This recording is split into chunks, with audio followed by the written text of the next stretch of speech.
Hi, I'm Ulysses. And I'm Henry. And this is Comics Odyssey. Today we are going to be looking at a polarizing comic from the 1990s, I believe, by Keith Giffen, 1993.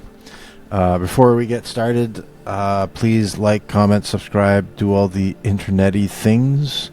If you are listening to this on YouTube, please click the Substack link below, because that's where all the fun is happening. And that's where I monitor things, and Henry and I go back and forth in the comments, and the watchers of Comics Odyssey leave comments and stuff, and that's where it's really fun. Also, please go to Substack and check the link below. My co-host Henry has a crowdfunder for his comic book, Volume 1 of Tales of the Earthbound, called Threat Quotient. I backed it.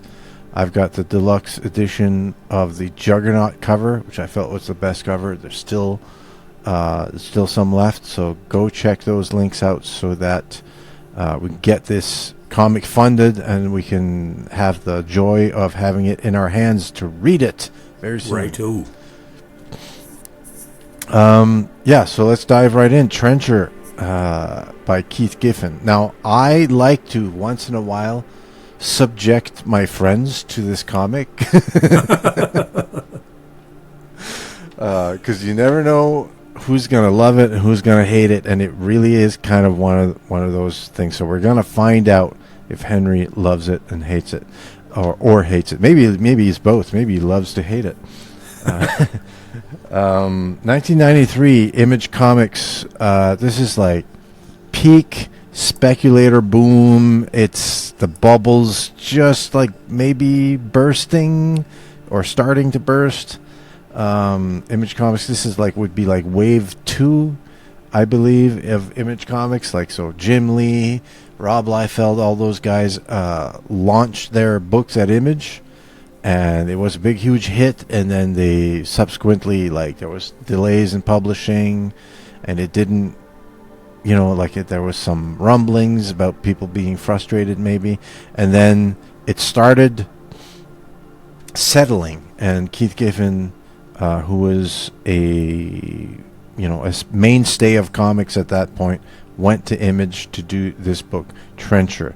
And I think, double check this information, I think Rob Liefeld straight up went to Keith Giffen and said, "We want you to do a comic at Image."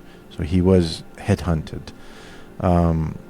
I suggest that you seek out Michael Fiffe's channel, Fiffe, his last name is. He did something like 5 or 6 part retrospective of the late great Keith Giffen's work, and he somehow found every single piece of published work that Keith Giffen's ever made, including previews, little thumbnails, layouts, you name it, and he goes through it, the whole thing, which is amazing in itself, and it's really interesting to see the growth of Keith Giffen. But we're going to do an abbreviated version of that.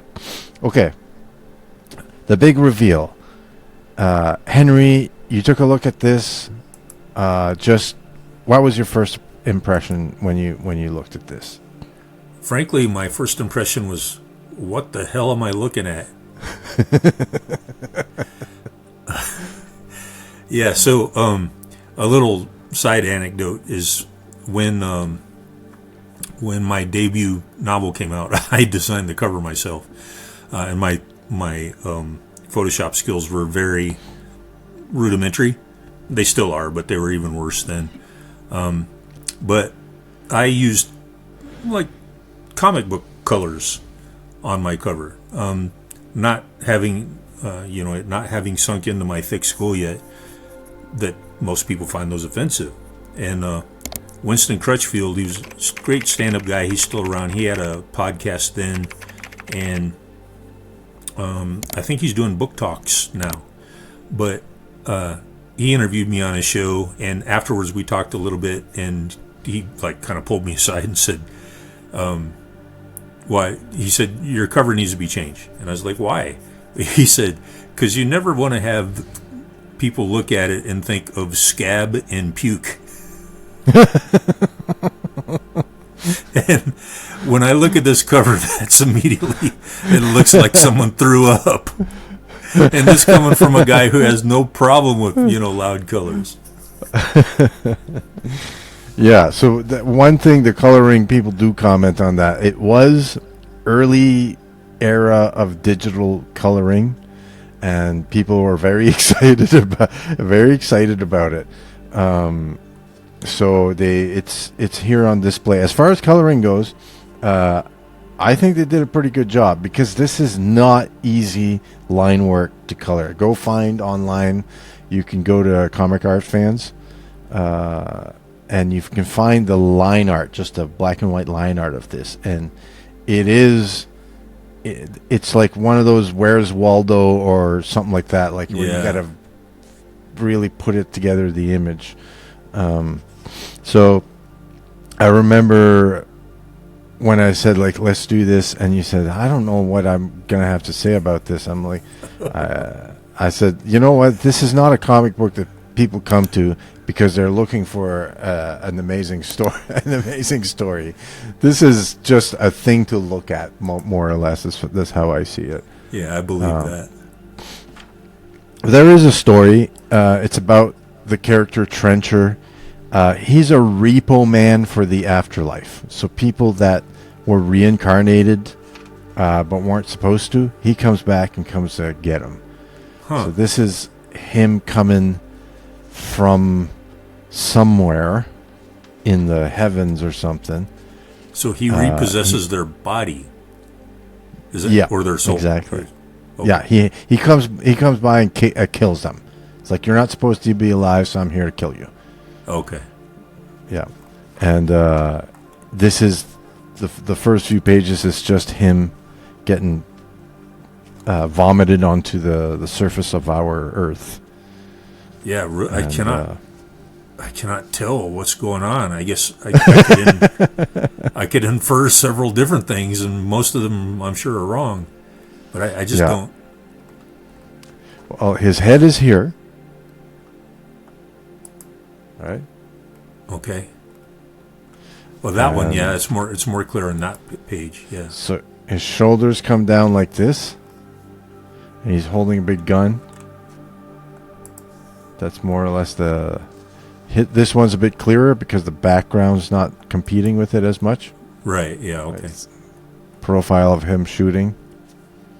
The first villain that he goes after, his superpower is that he can he's got prehensile nose hair. They call him the nasal python. Oh my goodness. That's the character there. Right. I love this. Definitely not something I'd want to read, 65 issues of. But I love that it's just everything is chunky. Yeah. A lot of it. Chunks. So his name's Trencher because he wears a trench coat. He went to chunks.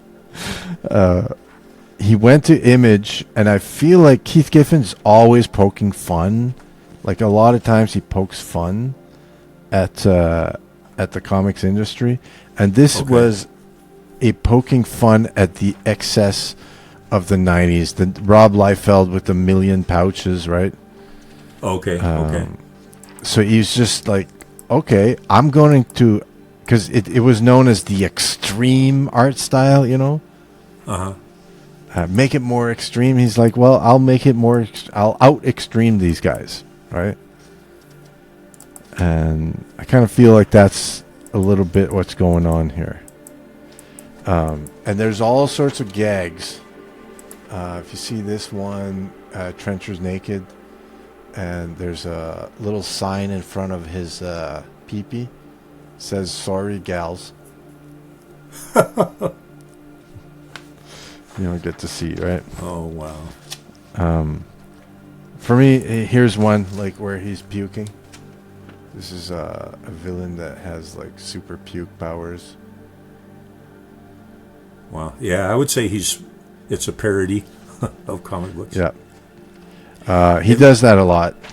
This is Rob Liefeld's character here. Well, it looks like Supreme. a Rob Liefeld character. Kind of. I was pretty into this for a while because I even in my sketchbook I did some copies. And if you look here, I just wanted to try to figure out what is it that's going on. What am I looking at here? And if you look at So I'm not alone. Well, when that happens to me, it attracts me instead of like pushes me away. Right? So you see this guy. Mm-hmm. This guy. But for me, like I look at how he does the clouds here, and I take that and I use that later, right? And I figured out what he's doing. He's kind of like making the anatomy and the musculature and the skeletal structure both. He's bringing them both forward. If you look at the calf here, he outlines the calf, the shin bone, and the quads, and it's very like loose. Like it's not meant to be representative, right? It's very, very strange. He draws little triangles on the edges of muscles. Yeah, very unusual. Yeah, very. Well, like if you look at his shoulder there, like if you got too close to his shoulder, you'd cut yourself. yeah, it's all very sharp. Here's here he is fighting Trencher, right? And every page is numbered, but it's got a different design for the number. Here it says 7. Here he writes out 8. 9 is like a little shape. And back then, people also didn't know what to make of this. There's some black and white stuff. Yeah. There. But when you pay attention and you look at it, you can tell, like, he's not getting lost. Keith Giffen is not getting lost in any of this whatsoever. This is high level stuff. This is another character who's based on Elvis. This reminds me of, not that I'm really know that much about him, but it reminds me of the underground stuff from back in I guess the early 70s with Crumb and all that stuff. Right. This is the Elvis character who's making fun of like Superman Prime or something, or right, with the sunglasses. Yeah, in the pompadour. And the so this is all of the Trencher that I know of, and I have it went for 4 issues, and a Christmas special called Christmas Bites. Oh wow! And it left Image and went to Black Ball Comics, and Black Ball Comics didn't really last long. Yeah. And this is a classic Trencher image here. And Trencher did appear in some other books a little bit, but it didn't take off anywhere. People just didn't know what to make of this whole thing. They had. Yeah, I was going to ask. I think I know the answer, but I was going to ask, like, how popular was this? Yeah, it wasn't. Yeah. Okay. It was probably talked about, but I want to show kind of the progression of Keith Giffen from. Let's see here. From over the couple decades, right? So okay. it ends up in '93 at Trencher, where he tries this thing, and Keith was always pushing, trying. How do I like? Yeah, and he stayed pretty like house style. This is where he was kind of finding his footing as a kind of straightforward superhero comic artist. Inked by Larry Malstead. And stuff like this, these are typical, like he does a lot of this profile stuff. Apparently they tell you don't draw too many profiles because that's boring, but he's got 2 here, right? And later on he even incorporates profiles in his layouts. See? Okay. He's not shy about it, and he does a good job of it, right? Gutters with black background. That's a thing that he does a lot. That's unusual too. Was a big fan of Kirby. You can see here in the crackle. Yeah. He's really channeling Kirby here. And some people will look at this and go like, "Oh, it's because he's bad at drawing." Well, that's a mistake. Like you can tell that he's. Yeah. Look at this, right? Well, that's something that I heard some wag talk about this at one point, but they were talking about experimental art, and the gist of their argument was like, okay, you can do experimental art, but first prove you can do art the right way, before you just because. Fair enough. I think a lot of people, a lot of experimental artists, they choose to go in that direction because it's almost impossible to criticize because they can always just come back at you with, well, you just don't understand what I'm doing with it. Yeah. Some people cheat the system here. Like this is really innovative layout, right? Like this is cool. This is fun to look at. It is really, yeah. Enough. Yeah, and yeah, excellent artist. Right. Yeah, I definitely see some Kirby and some Steranko influence in some of those panels. Yeah.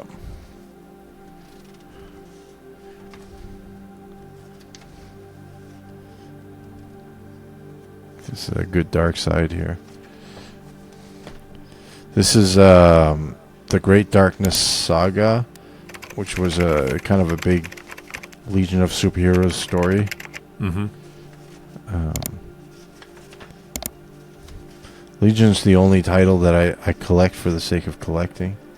Yeah, and I'm thinking back to what you told me in one of our threads the other day. And like, so this saga that you're looking at, do you consider it a serious story? It's just they use some of those characters as comedy relief?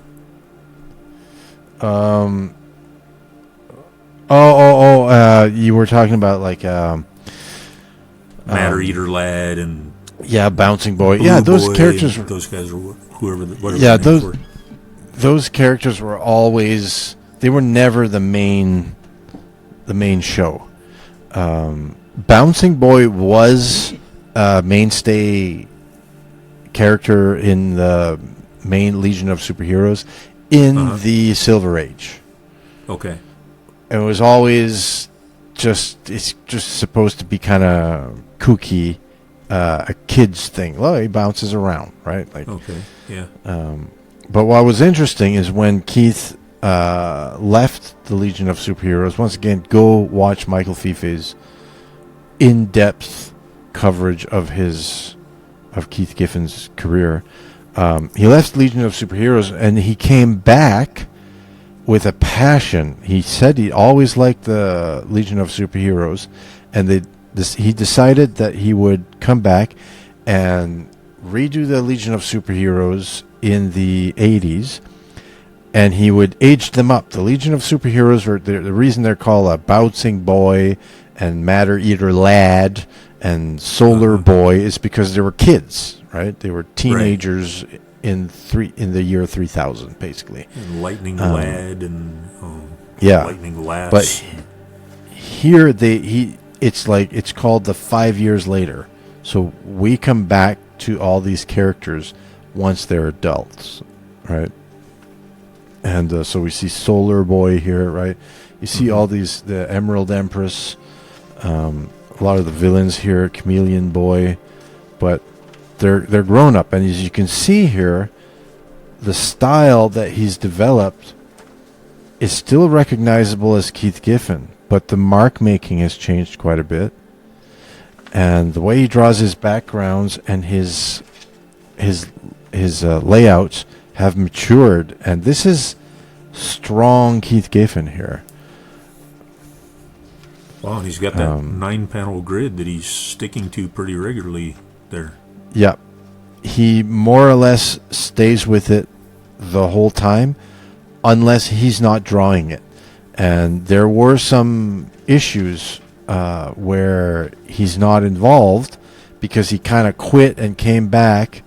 The problem was that he came back with like a great passion for this project, and then editorial gets involved and they have differences of opinion, but this is dense stuff. This was my first.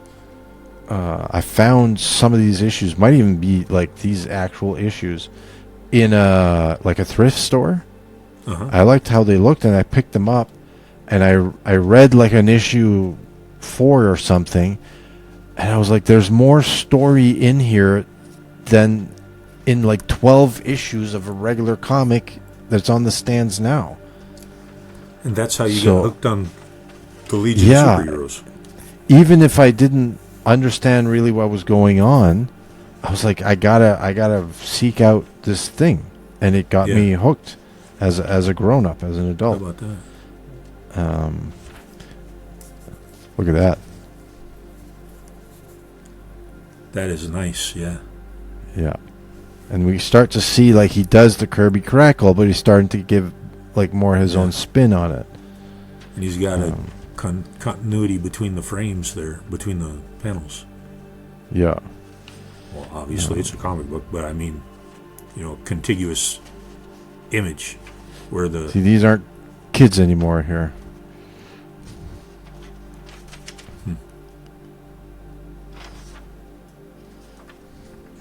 So, yeah.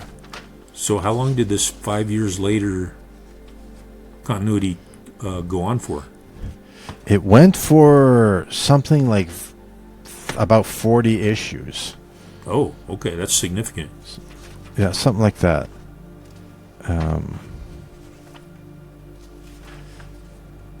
Dude, like I was so gripped by this, I had a notebook.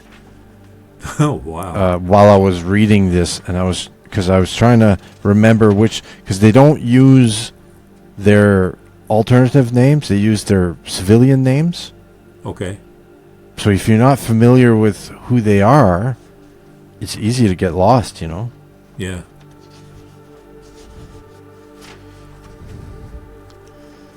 This is Mon-El. And while they were doing this, there was some problem where they wouldn't let them use Superboy and Supergirl, who are important in the lore of the Legion of Superheroes. Yeah. So they had to reboot the story at issue, what is this, 4, with the Time Trapper to explain why they're not going to be using Supergirl and Superboy, instead bringing in Mon-El and Laurel Gann, which I think appears later in this issue, who becomes like the stand-in for Supergirl. That's the ones that I actually have in my collection are, the title was Superboy and the Legion of Superheroes.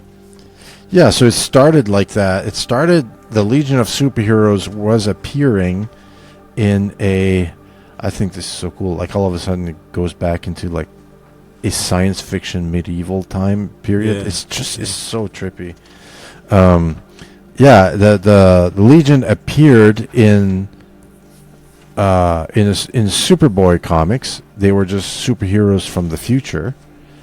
who would mostly come back in time to pull pranks on Superboy that really, when you read them, it's more like psychological torture. Wow. And then they were very popular. So they became very requested by fans. So it became Superboy and the Legion of Superheroes. Okay. And they eventually got their own title because they were very popular. And the Legion of Superheroes, for a time, in the 80s there, was the second biggest title. They were neck and neck with X-Men, and they just fell out of popularity. How about that? This is kind of Keith Giffen taking this style and kind of perfecting it in The Heckler. It only went 6 issues because they canceled it because of poor sales, and Keith was a workhorse. If it didn't sell well, he just bailed. Go on to the next thing, huh? Yeah, I mean, just keep going. What is the Heckler shtick? How? Dude, I read this. I don't even know. Okay. Now, is he working with the? Like to look at these cool drawings. That's why.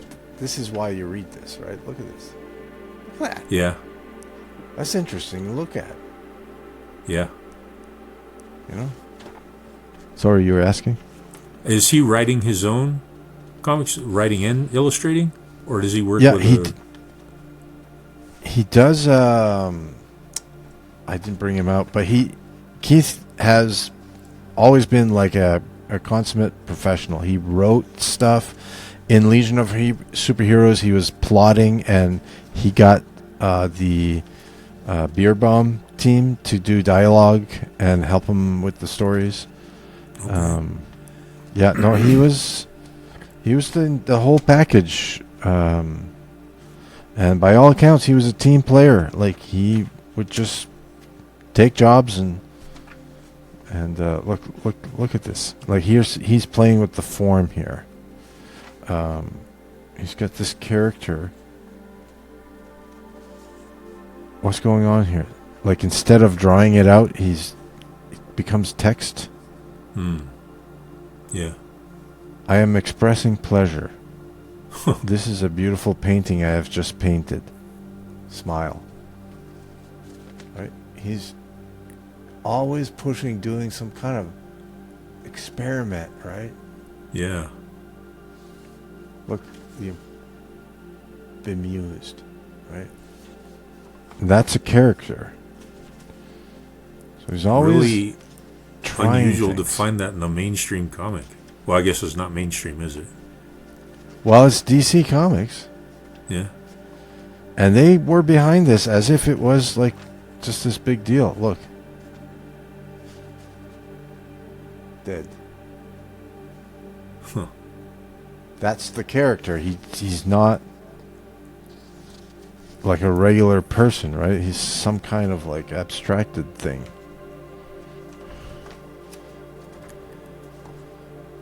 There was this period in the 90s when there was, I don't know if it was more than one title, but there was this, the protagonist, I guess, or the main character anyway, he was a costume, I can't even remember if he was a hero or villain. I think probably an anti-hero, but he had claws similar to Wolverine's, only they were 2 instead of 3, and a whole lot of slashing and blood and gore and stuff.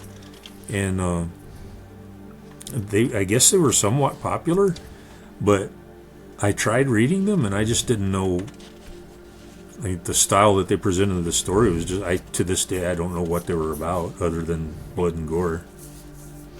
A lot of the 90s was just a lot of spectacle and not a lot of meat. Yeah. But Keith Giffen's not going to be that guy. It's just, I read this, I just didn't pay attention close to it, is what it is. It's not that it's bad or anything. Yeah. Look at this. How is that not, like, you can tell his Mad Magazine influence, right? Right, Got a big right. boulders on a contraption, and it goes like, do not push. and the guy's like, probably should push, you know. Yeah. It's a moral imperative. Yeah. So, I love this stuff. Like, it's just great drawings, just cool characters, interesting mark making. And Keith apparently just never took himself too seriously. When he went into the hospital and he knew he was going to pass, he put out a tweet which ended up being his last public words. And the tweet was basically, he was scheduled to appear at a convention, and famously he hated doing conventions. And the tweet was, anything to get out of going to a convention. Oh, wow. Yeah. Right. So, like, committed to the bit to the last moment, right? Just the last laugh. And apparently he never kept his original art. He didn't have any of his comic books. He just did not take himself too seriously, right? He did a good job, and he did what he was paid to do. Yeah. And he improved his craft, but there was this something that just didn't allow him, like, he always wanted to poke fun. Yeah. He did this character called Ambush Bug. The whole idea, it was like dead. Yeah, the fourth wall breaking before that was a thing. All about poking fun at the comics industry. And so, yeah, rest in peace, Keith Giffen, one of the greats. And this is, I knew about Keith Giffen, but what got my attention was this, and that got me interested. And this, of course. But, you know, I was interested. I thought I liked this because it's like claustrophobic and interesting. But then I saw this. I was like, okay, there's something going on with this guy. He's not like the other guys, right?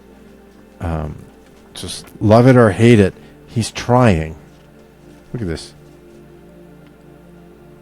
It's like, this is how, you know, this is like his path through his day or something, right?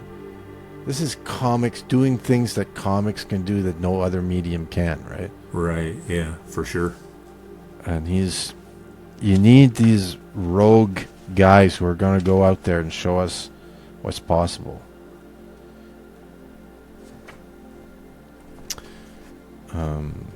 So Trencher and Keith Giffen in general, by way of Legion of Superheroes and the Heckler. Let us know what you think of Keith Giffen and I don't know, is this ugly? Is this interesting? What do you think? I'll see you in the comments. And until then, God bless. Yeah, ditto that. All right.